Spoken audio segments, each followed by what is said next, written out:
Welcome to the river fishing Murshidabad.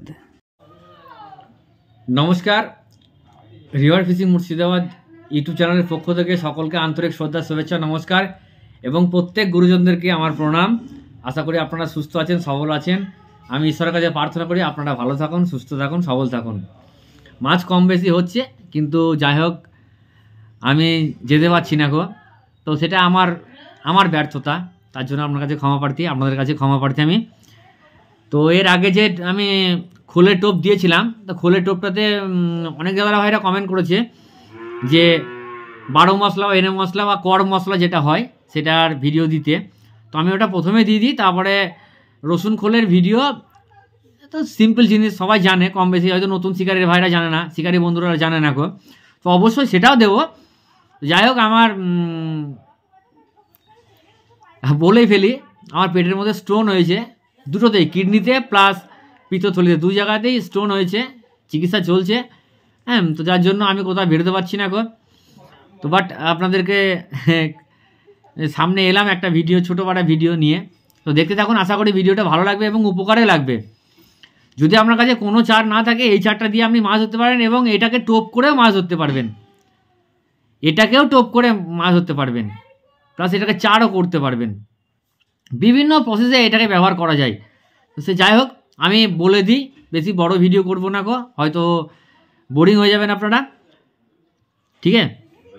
Sorry অনেক দাদারা আবার কমেন্ট করে হিন্দিতে, কিছু বলেন না, ফোন করে বলে বিশাখাপট্টনম, তারপরে এদিকে আছে ঝাড়খণ্ডের এদিকে হিন্দিতে। কিন্তু হিন্দিতে আমি হয়তো বাংলা বলে বাংলা বলেই ফেলি, হিন্দি আবার বলতে হয়তো মনে থাকে না। তো ঠিক আছে, আমি বলে দিই।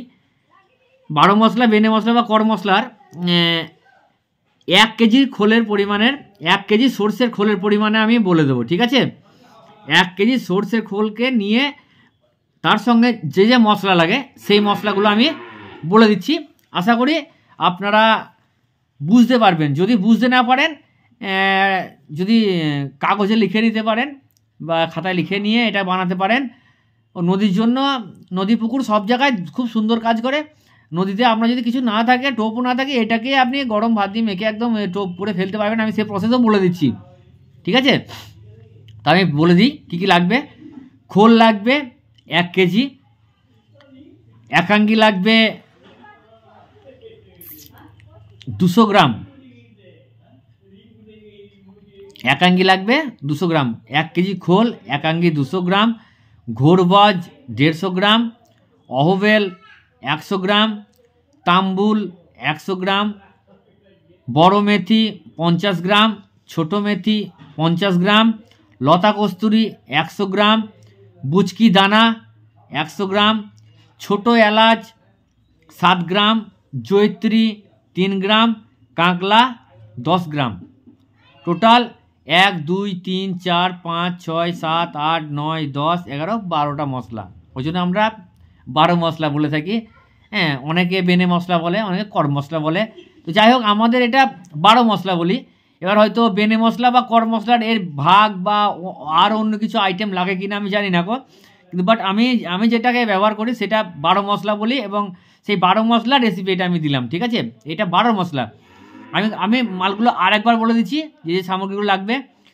খোল 1 কেজি, একাঙ্গি 200 গ্রাম, ঘোরবজ 150 গ্রাম, অহবেল 100 গ্রাম, তাম্বুল 100 গ্রাম, বড় মেথি 50 গ্রাম, ছোট মেথি 50 গ্রাম, লতা কস্তুরি 100 গ্রাম, বুচকি দানা 100 গ্রাম, ছোট এলাচ 7 গ্রাম, 7 থেকে 8 গ্রাম, হ্যাঁ, জয়িত্রী 3 গ্রাম, আর কাঁকলা লাগবে 10 গ্রাম, ঠিক আছে? তো এর প্রসেসগুলো কি, এইগুলো যত আছে, এই যত মশলাগুলো দেখলেন সবগুলো কিন্তু শুকনো কড়াইয়ে ভাজতে হবে। শুধু একটা ভাজতে হবে কাঁকলাটা, এই কাঁকলাটা ঘিয়ে ভেজে নেবেন। বাকি সব মশলাগুলো কিন্তু সুন্দর করে শুকনো খোলায় ভেজে নেবেন। ভেজে নেওয়ার পরে গুঁড়ো করে নিয়ে, গুঁড়ো করার সময় কাঁকলাটাও দিয়ে দেবেন, দিয়ে ভালো করে গুঁড়ো করে নেবেন। ভালো করে গুঁড়ো করে নিয়ে, আর খোলটাকে কিন্তু খুব সুন্দর করে ভাজবেন। খোল যেন না কাঁচা থাকে, না পুড়ে যায়। দরকার হলে 1 কেজি খোলকে আমরা 2 বারে ভাজবেন, তাও না হলে 3 বারে ভাজবেন। গ্যাস কিন্তু একদম খুব একদম হালকা, একদম সব থেকে কমে জ্বালিয়ে টাইম নিয়ে ভাজবেন। খোলটা খুব মচমচে ভাজা হবে এবং আপনার পুড়বে না।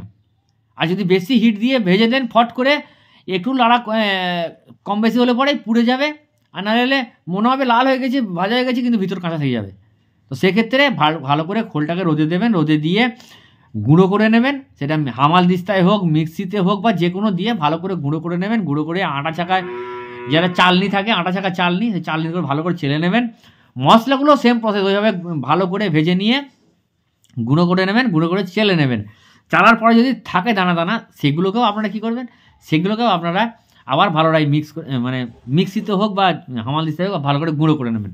গুঁড়ো করে নিয়ে সব মশলাগুলো মাখিয়ে নেবেন। আর ওই কাংলাটা শুধু সামান্য ঘি দিয়ে শুধু কাংলাটা ভেজে নেবেন। ভেজে নিয়ে আপনারা ওর সাথে গুঁড়ো করে নেবেন। গুঁড়ো করে নিয়ে সবগুলো মিশিয়ে দেবেন। আর কি এটা যদি মনে করেন আমার কোনো চার নেই, আমার কাছে এই কর মশলাটা আছে বা 12 মশলা বা বেনে মশলা আছে, আমি 12 মশলা বলি, 12 মশলায় বারে বেরিয়েছে 12 মশলাটাই বলি, ঠিক আছে? তো এই 12 মশলাটা কী করতে পারেন, চার নেই, কিচ্ছু লাগবে না কম, আপনি এটাতে সামান্য গরম ভাতের সাথে মিশিয়ে ফেললে এটা চার হয়ে যাবে। আবার যদি মনে করেন আমার টোপও নেই, এই একটা জিনিসেই চার প্লাস টোপ দুটোই কাজ করবে। গরম ভাত মেখে ওখানে ফেলে দেন, আর ছোট গরম ভাত ভালো করে টাইট করে চটকে মেখে লাড্ডুতে গাঁথুন। লাড্ডুতে, সিঙ্গেল কাঁটায় নয় কিন্তু বন্ধুরা, লাড্ডুতে গাঁথুন ভালো বড়শি দিয়ে। বড়শির ঠোঁট যেন খুব ভালো হয়। আর বড়শি গাঁথার নিয়মটা কি, লাড্ডু আপনি যেমনভাবে করলেন সুন্দর গোল করে করবেন, ঠিক ওই আমরা টাইপের বিলাতি আমরা যে মোটা আমড়াগুলো হয় ওই টাইপের লাড্ডু করবেন। বেশি বড় লাড্ডু করবেন না গো, ওই টাইপের লাড্ডু করবেন। লাড্ডু করে বড়শিগুলো যখন গাঁথবেন, বড়শিটা যখন লাড্ডুটা করার পরে বড়শিগুলো গাঁথবেন, গাঁথার সময় কিন্তু প্রত্যেকটার বড়শির ঠোঁটগুলো কিন্তু যেন বন্ধুরা বের করে রেখে দেবেন। প্রত্যেকটা বড়শির ঠোঁটগুলো বের করে রেখে দেবেন। আর এই ভাত দেওয়ার জন্য, চটকানোর জন্য নদীতে অনেকক্ষণ লাস্টিং করবে, আর মাছ ওর গন্ধে এসে ও গ্যারেন্টি হুঁক হবে আপনার। গরম ভাত দিয়ে ভালো করে চটকে নিয়ে লাড্ডু করে বড়শিটা গাঁথার সময় প্রত্যেকটা বড়শির ঠোঁটগুলো সামান্য করে ঠোঁটগুলো বের করে রেখে দেবেন। মাছ কামড় মারলে, সে রুই হোক, মৃগেল হোক, কালবাউস হোক, কাতলা হোক, কামড় মারলেই, আর নদীর মাছ কিন্তু সব, নদীর কাতলা, রুই, মৃগেল সব কিন্তু কামড়ে খায়। পুকুরের কাতলা টেনে খায়, জলের সঙ্গে টেনে খায় সেকশন করে, কিন্তু নদীর কাতলা ও টেনে ফেনে না, কামড় দিয়ে দেয়। মানে নদীর কাতলাকে ওইভাবে খেয়ে অভ্যস্ত। তো যাই হোক, এইভাবে এটাকে বানিয়ে নেবেন। আর ওই লাড্ডুর বড়শিগুলো সামান্য ঠোঁট বের করে রাখলে পরে তাহলে মাছটা খুব তাড়াতাড়ি হিট হবে। তো এইভাবে মশলাগুলো বানিয়ে নিন। আর যদি বুঝতে সমস্যা হয় কমেন্ট করবেন। জানি না আপনাদের কমেন্টের উত্তর আশা করি কম বেশি তো আমি দিই, তবুও আপনারা ফোনে কন্ট্যাক্ট করেন, সে ঠিক আছে। তো হয়তো এখন যতদিন আমার অপারেশন না হয় ততদিন কিন্তু আমি ফোন হয়তো ঠিকঠাক অ্যাটেন্ড না করতে পারি, তার জন্য আমাকে ক্ষমা করে দেবেন। আমি কিন্তু সব দাদা ভাইদের বা সব বন্ধুদের ফোন কিন্তু আমি অ্যাটেন্ড করি। সে যাই হোক, হয়তো ব্যস্ত থাকি।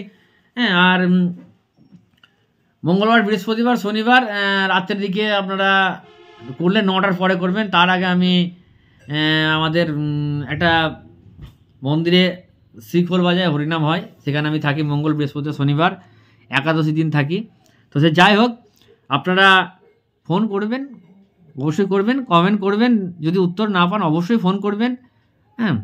তো যাই হোক, তো আমি আবার পুনরায় বলছি, যদি চ্যানেল নতুন হন চ্যানেলটা অবশ্যই সাবস্ক্রাইব করবেন, সাথে থাকবেন, পাশে থাকবেন। ভালো লাগলে অবশ্যই একটা লাইক দেবেন। তো সকল মৎস্য শিকারী বন্ধুদেরকে আন্তরিক শ্রদ্ধা, শুভেচ্ছা, নমস্কার, এবং প্রত্যেক গুরুজনদেরকে আমার প্রণাম জানিয়ে আমি আপাতত বিদায় নিচ্ছি। সবাই সুস্থ থাকবেন, ভালো থাকবেন। আর হ্যাঁ, যে সমস্ত বন্ধুরা আমার এই ভিডিওটা দেখেন তারা আশা করি কম বেশি মাছ ধরা দেখতে ভালোবাসেন, আর নইলে মৎস্য শিকারী, মাছ ধরতে ভালোবাসেন। তো আপনাদের কাছে আমার পক্ষ থেকে করজোরে অনুরোধ, আপনারা জলটা বেশি বেশি খাবেন। জল যেন কোনো সময় কম খাবেন না। আমার যে অবস্থা কে বলতে পারে, জলটা যেন বেশি করে খাবেন। আমি চাইবো না আমার পরিবারের কাউরে আমার মতো অবস্থা হোক। তো সবাই সুস্থ থাকবেন, ভালো থাকবেন, দেখা হচ্ছে পরের ভিডিওতে। ধন্যবাদ।